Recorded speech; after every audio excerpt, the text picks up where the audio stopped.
بس ہم عموماً اپنی مساجد کی بنیادوں اور افتتاحوں کی تقریبوں میں جو ان آیات کی تلاوت کرتے ہیں، تو یہ روح ہے جو ہمیں اپنے سامنے رکھنی چاہیے کہ ہم یہ تعمیر اور اس تعمیل کے لیے کسی بھی قسم کی قربانی اگر کر بھی رہے ہیں تو ہمیں نہیں پتہ کہ وہ دکھاوا ہے یا حقیقی قربانی ہے۔ یہ اللہ تعالیٰ بہتر جانتے ہیں، اس لیے ہمیں ہمیشہ ان قربانی کرنے والوں میں شامل کر جو حقیقی قربانی کرنے والے ہیں۔ آپ یہ مسجد بنائیں گے اور ظاہر ہے ہماری مساجد افراد جماعت کی مالی قربانیوں کے ذریعے ہی تعمیر ہوتی ہیں، تو ہمیں اپنے دلوں کو ٹٹولتے ہوئے خدا تعالیٰ کے حضور اس دعا کے ساتھ یہ قربانیاں دینی ہوں گی کہ اے خدا ہماری اس قربانی کو اپنی رضا کے حصول کا ذریعہ بنا دے۔ کبھی ہمارے دل میں یہ خیال نہ آئے کہ یہ کوئی بہت بڑی قربانی ہے جو ہم نے دی ہے یا ہم دے رہے ہیں۔ یہاں تو آپ میں سے بہت سے ایسے بھی ہیں جو اچھا کمانے والے ہیں، پاکستان میں اور افریقہ وغیرہ کے ممالک میں اور دوسرے غریب ممالک میں، تو اللہ تعالیٰ کے گھروں کی تعمیر احمدی اپنے پیٹ کاٹ کر قربانیاں کر کے دے رہے ہیں اور دیتے ہیں، لیکن بہت سے ایسے ہیں جن کی پھر بھی یہ خواہش ہوتی ہے کہ خدا تعالیٰ اور توفیق دے تو اور دیں۔ افریقہ میں ایسے بہت سے افریقن احمدیوں کو میں جانتا ہوں جن کے حالات پہلے تو اچھے نہیں تھے، لیکن اس کے باوجود وہ قربانیاں دیتے رہے، لیکن خدا تعالیٰ نے پھر دن پھیرے، ان میں سے بعض کے آمدنیوں کے ذریعے بڑھ گئے، کاروبار میں وسعت پیدا ہوئی، تو انہوں نے اپنی قربانیوں کے معیار اور بڑھا دیے۔ زائد آمد سے اپنے آرام و سکون کا خیال نہیں رکھا، بلکہ مساجد کی تعمیر کے لیے بے انتہا دیا۔ ایسے بھی ہیں جنہوں نے اکیلے ہی ایک مسجد خود تعمیر کی اور بڑی بڑی اچھی خوبصورت مساجد تعمیر کی ہیں۔ تو اللہ تعالیٰ نے عجیب عجیب قربانیاں کرنے والے دل حضرت مسیح موعود علیہ السلام کی جماعت کو عطا فرمائے ہیں۔ اور پھر کبھی یہ احساس نہیں کہ ہم نے کوئی قربانی کی ہے۔ میں نے شروع میں ذکر کیا تھا کہ اکثریت نے خوش دلی سے اس فیصلے کو قبول کر لیا، لیکن شاید چند ایک ایسے بھی ہوں جو ڈبلن میں مسجد کی تعمیر پہلے چاہتے ہوں۔ ایک دو نے تو مجھے خط بھی لکھے تھے۔ جماعت کی تعداد وہاں زیادہ ہے، اس لیے ان کی خواہش بھی جائز ہے، لیکن اور بعض وجوہات ایسی ہیں جن کی وجہ سے یہاں تعمیر کا پہلے فیصلہ کیا گیا۔ اس لیے اب وہ لوگ جن کی مرضی کے خلاف بھی یہ تعمیر ہو رہی ہے، اس کی تعمیر میں ان کو کھلے دل سے حصہ لینا چاہیے، اور یہ احساس نہیں ہونا چاہیے کہ ہم ڈبلن میں رہتے ہیں اس لیے وہاں کی مسجد کی پہلے تعمیر ہو اور اس میں ہم یا جب بھی وہاں تعمیر ہوگی تو ہم اس میں حصہ لیں گے۔ یہ ایک مرکزی پروجیکٹ ہے، منصوبہ ہے، اس لیے یہاں بھی سب کو حصہ لینا چاہیے، اور جب ڈبلن میں انشاء اللہ تعالیٰ مسجد بنے گی تو وہاں بھی سب حصہ لیں گے۔ یہ تو ایک راستہ ہے جو کھولا جا رہا ہے، یہ ایک مسجد بننے کے بعد مساجد کی تعمیر بند تو نہیں ہو جائے گی۔ یہی چیز ہے جو حقیقی وفا کی نشاندہی کرتی ہے۔ وفا دکھانے کا یہ مطلب بھی ہے کہ عہد کو پورا کرنا۔ بس ہر احمدی نے یہ عہد کیا ہوا ہے کہ میں اپنی جان، مال، وقت اور عزت کو قربان کرنے کے لیے ہر دم تیار رہوں گا۔ تو اب وفا اور عہد کو پورا کرنے کا معیار تبھی قائم ہوگا جب بے نفس ہو کر حت الوسع اس مسجد کی تعمیر کے لیے ہر احمدی حصہ لے گا۔ آج جو آپ کا مطالبہ آپ سے ہو رہا ہے وہ یہ ہو رہا ہے، مختلف وقتوں میں مختلف مطالبے ہوتے ہیں۔ بس اس بات کو ہمیشہ اپنے سامنے رکھیں کہ اللہ تعالیٰ کا قرب وفاؤں کے معیار قائم کرنے اور عہدوں کو پورا کرنے سے ملتا ہے، اور جو عمارت بن ہی خدا کے گھر کے طور پر خدا والوں کی عبادت کے لیے رہی ہو، اس سے زیادہ اور کون سی چیز اس بات کی حقدار ہے کہ اس کی خاطر اپنے مال میں سے کچھ قربان کیا جائے۔ اللہ تعالیٰ کے گھر کی تعمیر کے لیے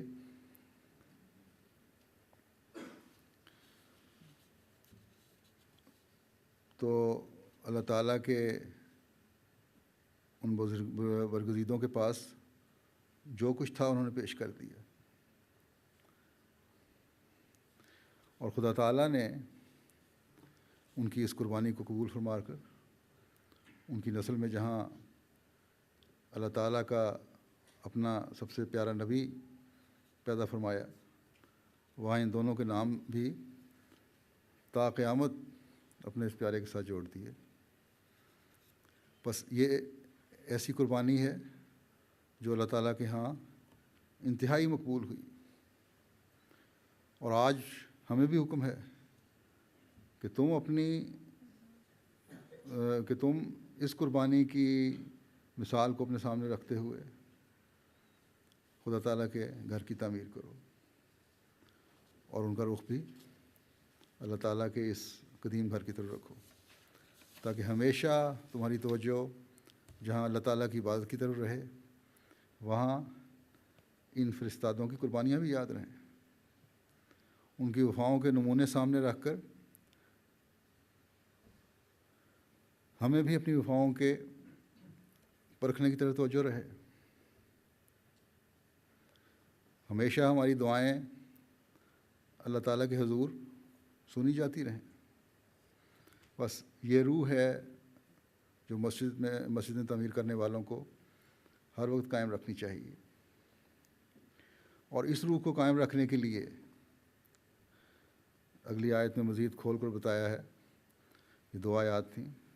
کہ اس وفا کو قائم رکھنے اور قربانیوں کی روح کو دوام بخشنے کے لیے بعض اعمال بھی ہیں جو ہمیں ہمیشہ پیش نظر رکھنے چاہیے، بعض دعائیں بھی ہیں جو ہمیں کرتے رہنا چاہیے۔ یہ دونوں اللہ تعالیٰ کے پیارے اسی طرح دعا کرتے تھے کہ ربنا وجعلنا مسلمین لک، یعنی ہمیں اپنے دو فرمانبردار بندے بنا دے۔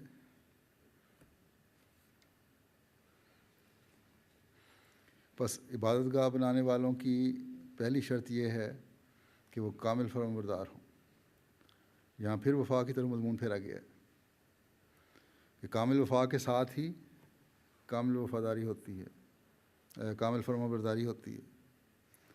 یا کامل فرمانبرداری ہی وہ وفاؤں کے معیار قائم کرنے والے جو ہیں وہ بنا سکتے ہیں، کا اظہار کر سکتے ہیں۔ کامل فرمانبرداری کا اظہار وہی لوگ کر سکتے ہیں جو کہ وفاؤں کے معیار قائم کرنے والے ہوں۔ جب انسان کامل فرمانبردار ہو تو تبھی یہ معیار بھی قائم ہوتے ہیں۔ ایک بندہ خدا تعالیٰ کے ساتھ کامل فرمانبرداری کا عہد کرے یا دعا مانگے تو اس کا مطلب ہے کہ اس بات کی حد المقدور کوشش کرے گا کہ اطاعت کے اعلیٰ ترین نمونے دکھانے کی طرف توجہ رہے، اور اطاعت کا اعلیٰ ترین نمونہ کیا ہے؟ یہ اللہ تعالیٰ کے حکموں پر اپنی پوری استعدادوں کے ساتھ عمل کرنا ہے اور اس کے لیے کوشش کرنا ہے، اور ان حکموں میں جہاں اللہ تعالیٰ کے حقوق کی ادائیگی ہے وہاں بندوں کے حقوق کی ادائیگی کی طرف بھی توجہ ہے دلائی گئی ہے۔ جہاں عبادت کے معیار بلند کرنے کی کوشش ہے، وہاں نظام جماعت کی کامل اطاعت کی بھی کرنے کی طرف بھی پوری کوشش کرنے کی طرف توجہ دلائی گئی ہے، لوگوں کے حقوق ادا کرنے کی طرف بھی پوری کوشش کی ضرورت ہے۔ اور جب یہ نمونہ انسان خود قائم کرتا ہے، اس کے لیے دعا بھی کرتا ہے، تو پھر یہ خیال آتا ہے کہ میری نیکیاں کہیں میرے تک ہی ختم نہ ہو جائیں، کہ میرے بعد یہ نیکیاں آگے نہ چلیں۔ اس لیے خدا کے گھر کی تعمیر کے ساتھ یہ دعا بھی سکھا دی کہ ہماری اولاد میں سے بھی ایک پاک اور فرما بردار جماعت پیدا کر، جو تیری عبادت کی طرف توجہ دینے والے ہوں، نظام جماعت سے بھی جڑے رہنے والے ہوں، اور اعلیٰ اخلاق کا مظاہرہ کرتے ہوئے دوسروں کے حقوق بھی ادا کرنے والے ہوں۔ بہت سے لوگ جنہوں نے حضرت مسیح علیہ الصلوۃ والسلام کے زمانے میں آپ کی بیعت کی، سرحد کے علاقے میں تو ابھی بھی بہت ہیں، لیکن اپنی بیویوں کی اور اپنی اولادوں کی اس نہج پہ تربیت نہیں کر سکے اور ان کو جماعت سے جوڑ نہیں سکے، جس کی وجہ سے آہستہ آہستہ اگلی نسلیں علیحدہ ہو گئیں، ان کا پتہ نہیں لگا۔ تو جہاں یہ دعا انسان کرتا ہے کہ میں بھی کامل فرما بردار رہوں، میں بھی خدا تعالیٰ کے حکموں پر عمل کرنے والا رہوں، اور جس کا ہاتھ پکڑا ہے اس کا ہاتھ پکڑے رکھوں،